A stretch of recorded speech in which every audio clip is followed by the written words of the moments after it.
toma la pelota Nini Flores de Corrientes, un verdadero duende, un mago del bandoneón. Hábil y musical, siempre inspirado, lo va dejando para el ruso Beitelman. Gustavo Beitelman, auténtico gaucho judío de Venado Tuerlo, un sabio, quizás el músico argentino más importante residente en Europa. Va dejando la pelota para Lynn Cruz, la violinista danesa tanguera, dinamista en los dedos y en el alma, bellísima. Va tocando la pelota por el costado para Christoph Müller. Christoph Müller se acerca al área, la va dejando para Philippe Cohen Solal. Philippe Cohen toca para Eduardo Macaró, está frente al arquero, va a tirar Diogo.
Desapareció,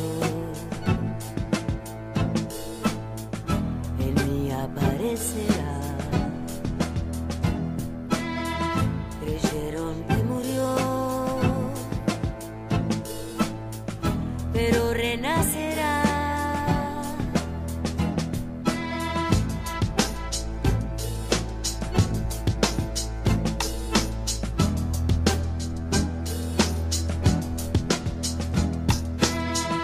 Llovió, paró, llovió,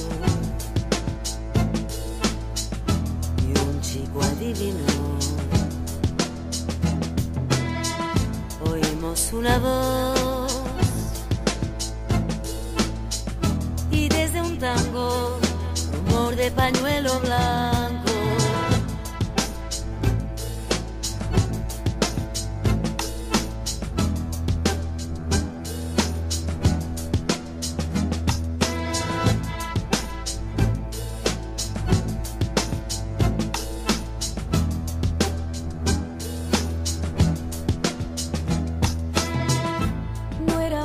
Esas épocas,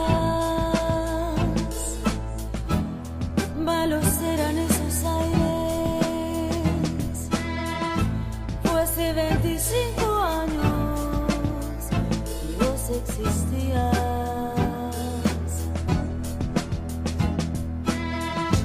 No eran buenas esas épocas, malos eran esos aires. 25 años y vos existías sin existir todavía.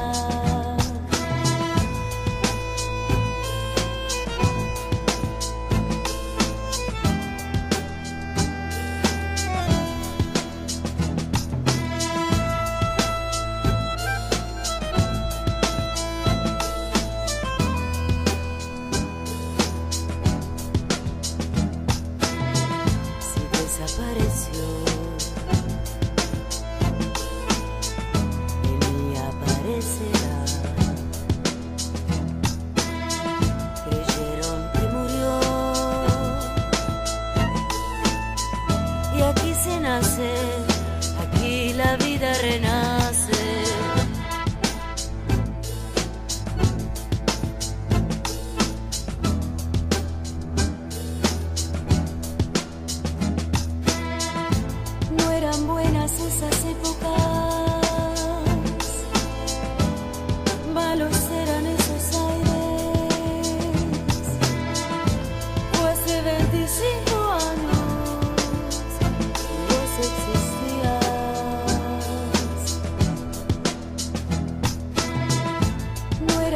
buenas esas épocas,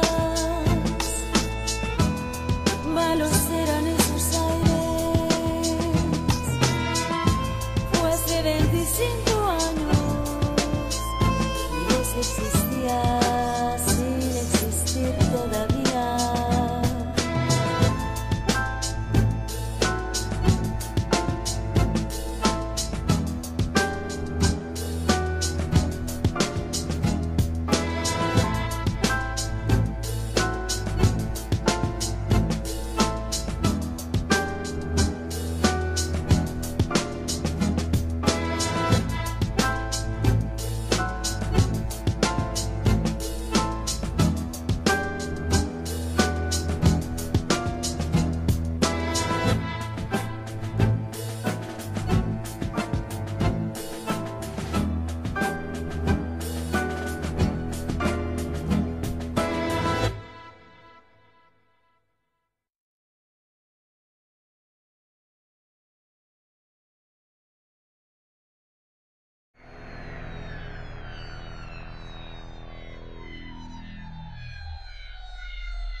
Tango 3.0, notre nouvel album, on avait déjà envie de revenir un peu à nos racines électroniques.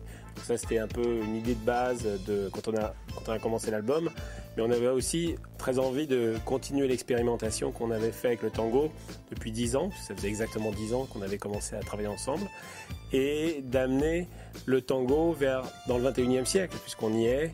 On a eu envie de retourner avec quelque chose de spontané, ludique, et laisser rentrer beaucoup d'autres influences. Revenir aussi peut-être vers quelque chose un peu plus sale dans le son, un petit peu quelque chose qui sonne un peu différemment, quelque chose de pas lisse, quelque chose d'organique, de sexy. Avec cet album, on a eu envie effectivement d'essayer encore des choses, avec d'autres rencontres comme le blues, la country. On s'amuse avant tout en studio et à chercher à établir des ponts musicaux. Le tango et la musique électronique sont des musiques, on va dire, globales.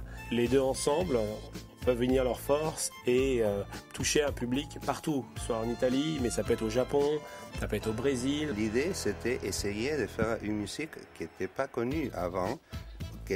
Ça veut dire qu'il n'y avait pas d'antécédents, de références. Et c'était vraiment essayer un truc nouveau, mais d'une façon très underground. Le premier, je pense, c'était le premier, donc par définition, il est très frais, il est très spontané, il est sorti un peu de nulle part pour nous aussi, pour le public aussi.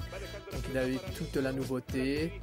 Je pense que il était très dirigé vers les clubs, la dance floor. Le deuxième, je pense qu'on a voulu, après l'énorme succès du premier, on a eu envie de se concentrer vraiment sur les racines du tango. On est vraiment allé dans les racines du tango. Peut-être on avait envie aussi un peu de prouver qu'on sait de quoi on parle, le tango. Et pourquoi les gens sont fanatiques de tango? C'est parce que ça touche quelque chose qui est peut-être d'ordre de la mélancolie, de la sensualité, de l'érotisme aussi.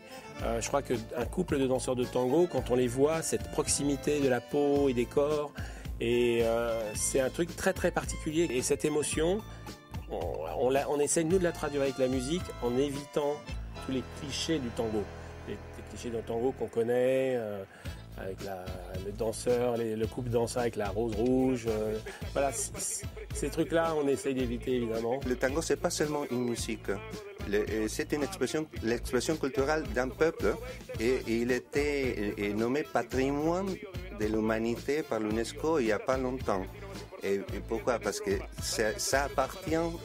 Le symbole, c'est que cette identité, cette expression culturelle qui inclut toutes sortes de manifestations, pas seulement la musique et la danse, c'est le cinéma, c'est la littérature, c'est le théâtre, et c'est toute une esthétique. Nous, on travaille autour du tango, de la musique argentine, et on fait toujours des références directes, des fois moins directes, mais à cette sorte d'identité nationale, entre guillemets. La violinista danesa tanguera dinamita en los dedos y en el alma. Victor Hugo Morales est un commentateur, relateur de football très très connu en Argentine. Il faut dire aussi que l'Argentine, ça serait un peu trop brutal, mais on peut un peu la résumer à le tango et le football. Victor Hugo Morales s'est prêté à un jeu de faire un match imaginaire entre les musiciens et nous-mêmes, ceux qui ont enregistré l'album.